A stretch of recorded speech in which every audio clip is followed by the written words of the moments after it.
Hello friends, नमस्कार। स्वागत है आप सभी का वाईआरदी रसोई में। हम लोगों को बचपन से ही आदत डली होती है और ब्रेड हर घर में हर रोज़ होता ही है और ब्रेड से बनी चीज़ें भी सभी को बहुत पसंद होती हैं। लेकिन बाज़ार से हम जब ब्रेड लाते हैं तो हमें कुछ पता नहीं होता कि उसमें कितनी मिलावट है और कितनी प्योरिटी है। हम बाज़ार जाते हैं तो कभी कभी हम व्हीट ब्रेड लाते हैं। तो आपको पता है कि व्हीट ब्रेड पूरी तरीके से शुद्ध है या नहीं? ज़रूरी नहीं है कि हर जगह व्हीट ब्रेड अच्छी मिल जाए। कुछ जगह सिर्फ कलर डालकर ही ब्रेड को कलर कर दिया जाता है और उसके बाद उस पर व्हीट ब्रेड लिख दिया जाता है। तो हम आँखों से देख के कोई भी ब्रेड नहीं बनती देखते हैं तो हम सोचते हैं कि ये व्हीट ब्रेड है। आज मैं मैदे की ही ब्रेड सिखा रही हूँ, लेकिन मैं आपको सूजी की, व्हीट की, सारी ब्रेड की रेसिपी मैं लाने वाली हूँ। तो इसे बनाते हैं और ये आँखों के सामने बनी हुई है। तो ये स्पून है, इस स्पून से मैंने 1 चम्मच ली चीनी और ये लिया है 1 कटोरी गुनगुना दूध। जिस कटोरी से मैंने दूध लिया है इसी का मैं मेज़रमेंट रखूँगी। और अगर नॉर्मल चम्मच आप ले रहे हैं चीनी की तो 2 चम्मच चीनी लें। तो बस इसको घोल लेना है। जैसे ही चीनी घुल जाए तो इसमें 2 चम्मच यीस्ट ऐड कर देना है। यीस्ट ऐड करने के बाद मिक्स करना है। मिक्स करने के बाद इस पर लिड लगा के इसे 10 मिनट के रेस्ट पर रख देना है जब तक ये फर्मेंट हो जाएगा।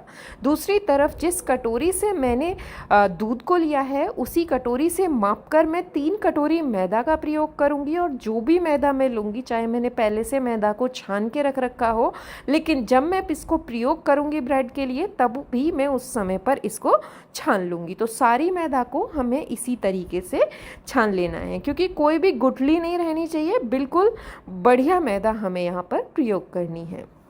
तो सारी मैदा छनकर हो गई है तैयार, आप देख सकते हैं। बस हमने इतनी मैदा ली है। तो अब इसमें हम सबसे पहले ऐड करेंगे थोड़ा सा नमक। आधा छोटी चम्मच ऐड किया मैंने नमक।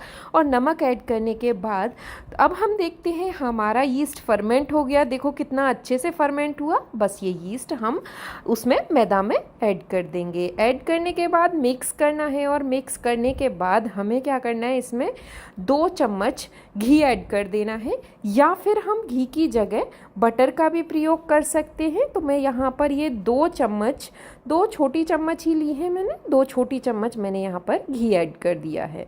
और घी ऐड करने के बाद इसे मसल के डो की फॉर्म में ले आना है। आपका अगर दूध कम लगे या कुछ भी हो तो आप इसे, अगर इसमें दूध डालना नहीं चाहते हैं तो आप इसमें मिल्क पाउडर का प्रयोग कर सकते हैं। और अगर आप बिना दूध के इसे मथना चाहते हैं तो आप क्या करें, इसमें पूरे प्रोसेस में वार्म वाटर ले सकते हैं। हल्का गुनगुने पानी से भी इसको लगा सकते हैं। तो यहाँ मैंने थोड़ा सा पानी और लगाया था और ऊपर से फिर से मैंने इसके ऊपर घी लगा दिया है और इस तरीके से मसलना है। अब मैं प्लेटफॉर्म पर ही करीबन 10 मिनट इस मैदे को ऐसे आगे ले जाऊंगी फिर पीछे लाऊंगी। इस तरीके से मुझे इस मैदे को मसलना है।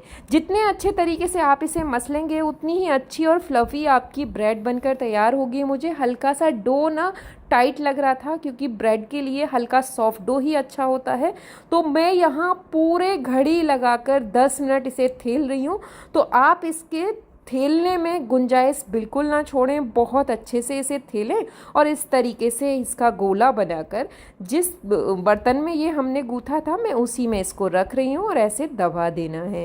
दबाने के बाद हमें ऊपर से इस पर गीला कपड़ा ढक देना है। गीला कपड़ा ढकने के बाद मैं इसे अवन में रख रही हूँ क्योंकि अवन मैंने चलाया नहीं है। अवन में मैं इसलिए रख रही हूँ कि अंदर गर्माई अच्छी रहेगी और यह अच्छे से फर्मेंट हो जाएगा।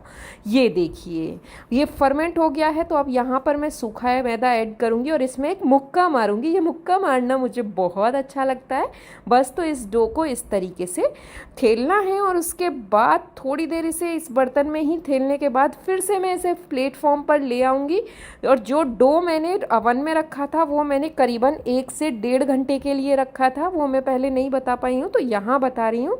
1 से 1.5 घंटे बाद मैंने फिर से डो को निकाला है और उसको इस तरीके से थेल रही हूँ। अब मुझे डो को करीबन 2 से 3 मिनट इसी तरीके से अलग अलग डायरेक्शन में, मतलब आगे ले जाना है फिर डो को पीछे लाना है, आगे ले जाना है, मतलब पूरा हथेली का प्रयोग करना है और हथेली की मदद से इसे बढ़िया सा सेट कर लेना है। आप देख सकते हैं डो को मैं कितने अच्छे से सेट कर रही हूँ। तो बस इसी चीज़ में आप बिल्कुल गुंजाइश ना छोड़ें, बाकी तो ब्रेड खुद बनकर तैयार हो जाती है। इसके बाद मैंने लिया बेलन और बेलन से इस डो को इस तरीके से मैंने बेल लेना है। आप देख सकते हैं इस तरीके से मैंने इसे लंबाई में थोड़ा ज़्यादा, चौड़ाई में थोड़ा कम, क्योंकि हम यहाँ पर टिन को माप कर देखेंगे और अपने टिन के ही अकॉर्डिंग इसको बनाएंगे। देखो मैंने टिन को मापा, लेकिन अभी ये छोटा है तो चौड़ाई में थोड़ा सा और बढ़ा लेंगे। मतलब जो टिन की लेंथ है उससे थोड़ा सा फालतू रखना है, क्योंकि हम अंदर की साइड जब इसे फोल्ड करेंगे तब भी हमें थोड़ा सा मैदा एक्स्ट्रा चाहिए, मतलब डो का जो वो है एक्स्ट्रा चाहिए। अब इसे इस तरीके से फोल्ड करना है और तुरंत की तुरंत इसके जो एयर्स हैं उनको बंद कर देना है। क्या होता है अगर हम इसे बंद नहीं करते हैं तो कुछ ब्रेड होती है बीच से कट आ जाता है, होल आ जाता है। तो ऐसे होल जो आते हैं वो इसी वजह से आते हैं कि उन्हें अच्छे से बंद नहीं किया जाता है, उनमें एयर रह जाती है और वो होल्स आ जाते हैं। अब लास्ट जो एजेस है उसको भी पूरी तरह इस तरीके से आपको बंद कर देना है। आप देख सकते हैं किस तरीके से मैं एकदम बिल्कुल बढ़िया तरीके से इसे बंद कर रही हूँ। बस इस तरीके से मैंने इसे पूरी तरह सील पैक कर दिया है और साइड के जो एजेस हैं उनको भी इस तरीके से अंदर की तरफ कर देना है। बिल्कुल स्मूथ सा डो बना लेना है और इसको इस तरीके से तैयार करना है। आप देख सकते हैं ये बिल्कुल बढ़िया तरह तैयार होके हो गया है तैयार। बस तो अब इसे हम टिन में सेट करेंगे और टिन में सेट करने से पहले हमें क्या करना होगा कि टिन को घी से ग्रीस करना होगा। तो अब हम लेते हैं अपना टिन में यहाँ घी से सेट करी हूँ। मैंने यहाँ पर मैदा भी ऐड कर दिया था, लेकिन मैदा ऐड करने की मुझे कोई ज़रूरत नहीं लग रही थी। अब मैंने जैसे बाद में देखा तो मैदा की कोई ज़रूरत नहीं थी, बस घी से ग्रीस करने के बाद भी ये अच्छे से निकल आता। तो बस यहाँ पर मैंने इसको घी से ग्रीस किया और ऊपर से सूखा मैदा ऐड कर दिया है और उसके बाद जो हमारा ये डो का रोल है इसे हल्का सा गोल घुमाते हुए और इस तरीके से इस टिन में लगा देना है। बस तो इसे हल्का सा फ्लैट कर देना है और फ्लैट करने के बाद अभी भी हम इसे बेक नहीं करने वाले हैं।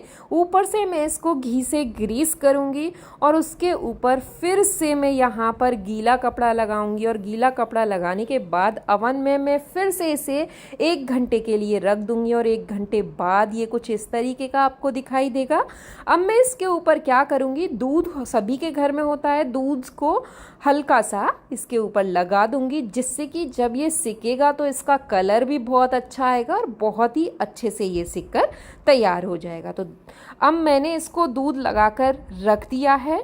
तो इतने में यहाँ पर अपने अवन को प्री हीट कर लेना है। अवन को मैं यहाँ 200 डिग्री पर दोनों रॉड चलाते हुए 10 मिनट के लिए प्री हीट कर लूँगी। 10 मिनट के लिए मैंने इसको प्री हीट पर लगा दिया है। आफ्टर 10 मिनट्स मैं इसमें ये डो के जो मैंने टिन है इसको मैं रख दूँगी और रखने के बाद अब 200 पर ही दोनों रॉड चलाते हुए मैंने इसको 20 मिनट के लिए बेक होने रख दिया है।